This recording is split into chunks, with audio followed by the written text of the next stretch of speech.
नमस्कार, मैं पंडित मनीष अवस्थी ज्योतिषाचार्य आप सभी का अपने इस ज्योतिष के चैनल पर स्वागत करता हूं। देखिए, अगर आपकी जन्म पत्रिका में, जन्म कुंडली में सप्तम भाव में केतु बैठा हुआ है तो यह केतु आपके जीवन में किस प्रकार के फलों को देने वाला होगा, किस प्रकार की घटनाएं आपके दाम्पत्य जीवन में घटित होंगी, विवाह का सुख होगा या नहीं होगा, होगा तो कितना होगा,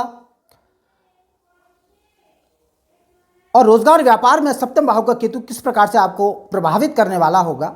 इस वीडियो में मैं इसी विषय पर अपनी बात रखूंगा।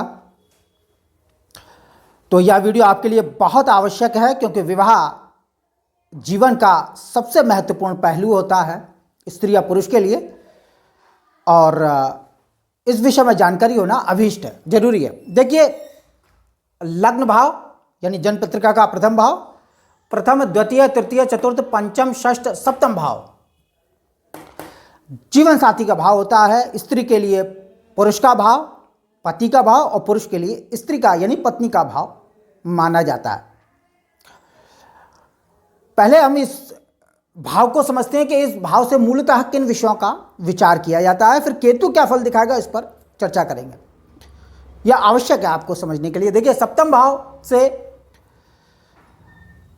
पति या पत्नी का विचार किया जाता है, यानी आपके जीवन साथी का विचार होगा। कामेक्षा का विचार किया जाता है, यानी आपके अंदर सेक्स के लिए कितनी इच्छा है, इसका विचार भी सप्तम भाव से करते हैं।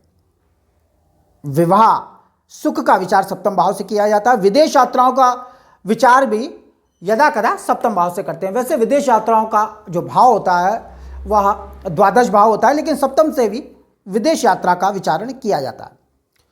सप्तम भाव मार्केश होता है। अष्टम भाव से द्वादश होने के कारण यह मारक स्थान होता है, और सप्तम भाव में जो राशि पड़ी होती है उसका स्वामी मार्केश कहलाता है। तो सप्तम भाव से मार्केश यानी मृत्यु का विचार भी किया जाता है। दैनिक रोजगार का भाव भी यही है, और व्यापार में साझेदार का विचार भी हम सप्तम से करते हैं, यानी साझेदारी में व्यापार का विचार सप्तम से होगा। और कोई वस्तु अगर खो जाती है तो उसकी प्राप्ति का विचारण सप्तम से किया जाता है। पुंसत्व बल, यौन रोग, और आपके जैसे मैंने बताया काम वासना, संवेग, कामुकता का विचार सप्तम से करते हैं। व्यभिचार का विचार सप्तम भाव से किया जाता है।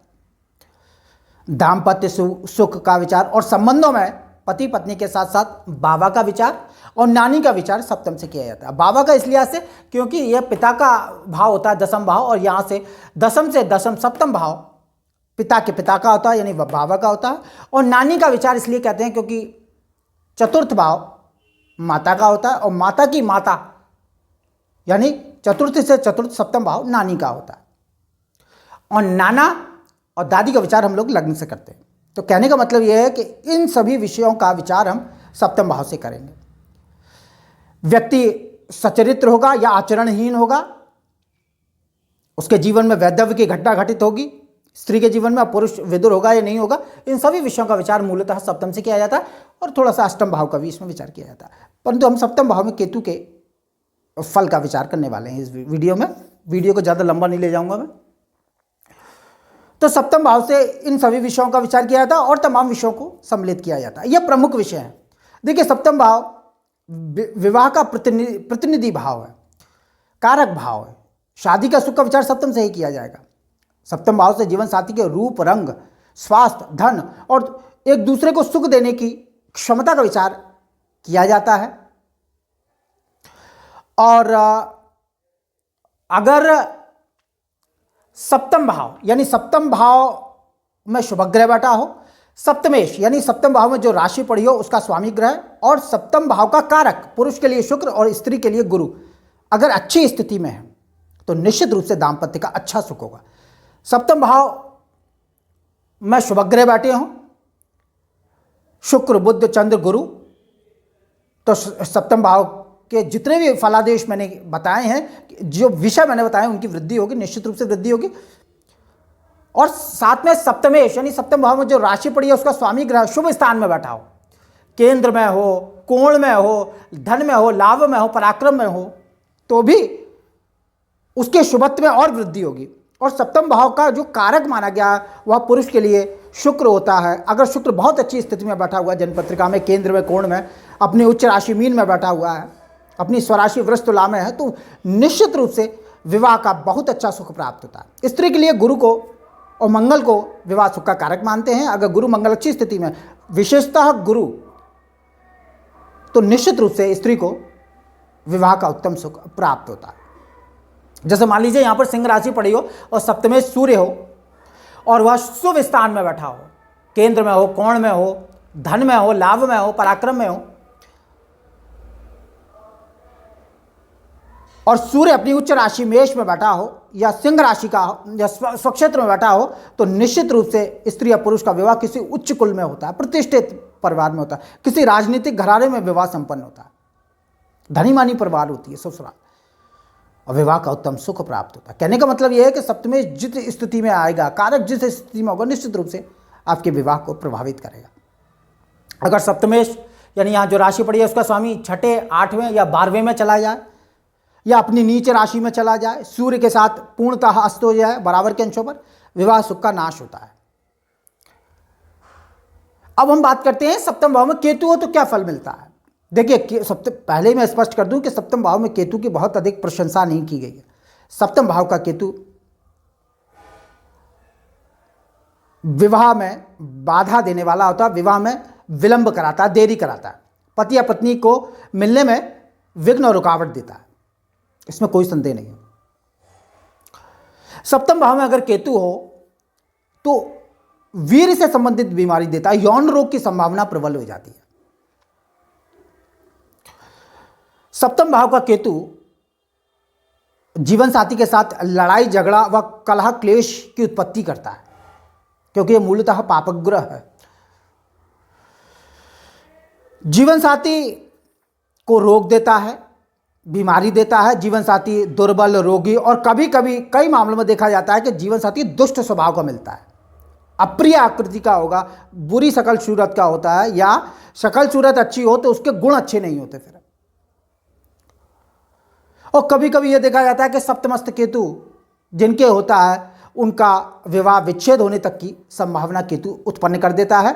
पति या पत्नी जो भी हो वो आपका त्याग कर देते हैं, ऐसा देखा गया है। अगर यह अपनी नीच राशि मिथुन का होगा या दूसरी अन्य राशियों में होगा तो निश्चित रूप से विवाह में इस प्रकार की घटनाएं आपके घटित होंगी। और अगर सप्तम भाव में केतु हो तो चूंकि यह दैनिक रोजगार और व्यापार का भाव है, सप्तम भाव निश्चित रूप से दैनिक व्यापार और रोजगार में अनेक प्रकार की कठिनाइयों को और परेशानियों को झेलना पड़ेगा। साझेदारी में अगर आप कोई व्यापार या व्यवसाय करते हैं, निश्चित रूप से खटपट होगी, साझेदार आपको छलकपट धोखाधड़ी का शिकार बनाएंगे, आपके धन की हानि होगी। अगर सप्तमस्त केतु हो तो ससुराल अच्छी नहीं होती, निम्न स्तर की ससुराल मिलती है। कई मामलों में देखा गया कि आपके स्तर से आर्थिक स्थिति में छोटी ससुराल आपको मिलती है, कमजोर घर की लड़की होती है, या ससुराल अच्छी मिल जाए तो जीवन साथी के अंदर इस प्रकार के दुर्गुण आपको देखने को मिलेंगे। राज्य पक्ष से हानि के योग बनते हैं। सप्तम भाव का केतु निश्चित रूप से कभी कभी गृहस्थ जीवन और रोजगार व्यापार में बड़ा संकट पैदा कर देता है। बड़ी कठिनाई से रोजगार व्यापार में उन्नति होती है, विलंब से उन्नति होती है, इसमें कोई संदेह नहीं है।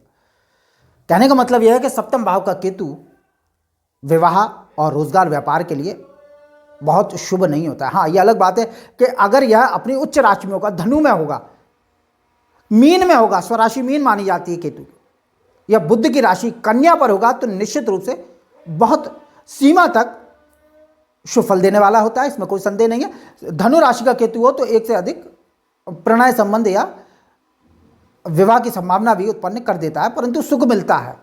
दैनिक रोजगार व्यापार में बड़ी सफलता प्राप्त होती है अगर उच्च राशि का केतु सप्तमस्त हो जाए, परंतु फिर भी कहीं ना कहीं कठिनाई जरूर देगा, लेकिन वो इतनी व्यापक स्तर पर नहीं होगी जो मैंने अभी इतने सारे फलादेश कर दिए सप्तमस्त केतु के। अगर सप्तम में शुभग्रह बैठा हो साथ में केतु के साथ, गुरु हो, शुक्र हो, या गुरु की दृष्टि पड़ रही हो, शुक्र की दृष्टि पड़ रही हो, या सप्तम पर सप्तमेश की दृष्टि हो, यानी जो राशि पड़ी है उसका स्वामी उसी भाव में बैठा हो या उस पर दृष्टि डाले सप्तम पर, तो केतु के अशुभ प्रभाव को बहुत सीमा तक कम कर देता है। सप्तमस्थ केतु व्यर्थ की यात्राएं भी करवा देता है कभी कभी, दैनिक जीवन में परेशानी देने वाला होता है और काम वासना की वृद्धि करता है, व्यक्ति को व्यभिचारी बना देता है। कई पुरुषों के तो अनैतिक संबंध होते हैं इधर उधर महिलाओं के साथ। तो सप्तम भाव में केतु की बहुत प्रशंसा नहीं की गई है।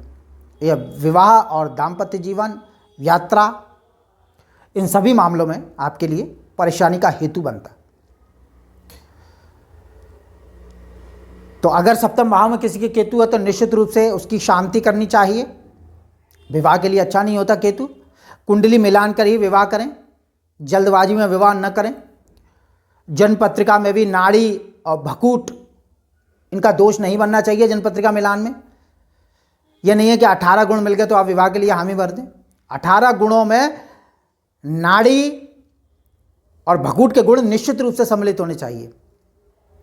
अगर नाड़ी और भकूट का मिलान सम्यक रूप से नहीं हो रहा है और 18 गुण मिल गए तो भी विवाह नहीं करना चाहिए। नहीं तो निश्चित रूप से सप्तम भाव का केतु आपके विवाह को विच्छेद कराएगा। कोर्ट कचहरी के चक्कर काटने पड़ेंगे आपको शादी के बाद। जीवन साथी के साथ लड़ाई झगड़ा होगा। जीवन साथी मादक पदार्थों का सेवन करने वाला हो सकता है, मारपीट करने वाला हो सकता है, अराजक भी हो सकता है। कहने का मतलब ये है, तो सही तरीके से जन्मपत्र का मिलान करके ही विवाह करें तो केतु के दोष का शमन होगा। और केतु की शांति करें। केतु के बीज मत ओम केम केतवहे नमः का मंत्र का जाप करें, केतु के दान करें, केतु गायत्री मंत्र का जाप करें, भगवान गणेश की उपासना करें, हनुमान जी की उपासना करें, सुंदरकांड आदि का पाठ करें, तो निश्चित रूप से केतु का अशुभ प्रभाव शांत होता है।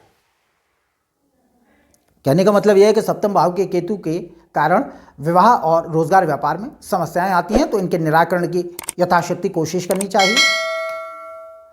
तो मैंने आपको सप्तम भाव से किन विषयों का विचार किया जाता है वह बताया, केतु का उसमें क्या फलादेश होगा यह भी बताया। तो इस वीडियो में इतना ही। मेरा वीडियो अच्छा लगे इसे लाइक करें, शेयर करें, सब्सक्राइब करें और जन्मपत्र का विश्लेषण के इच्छुक हो तो नंबर डिस्क्रिप्शन में मिल जाएगा। नमस्कार।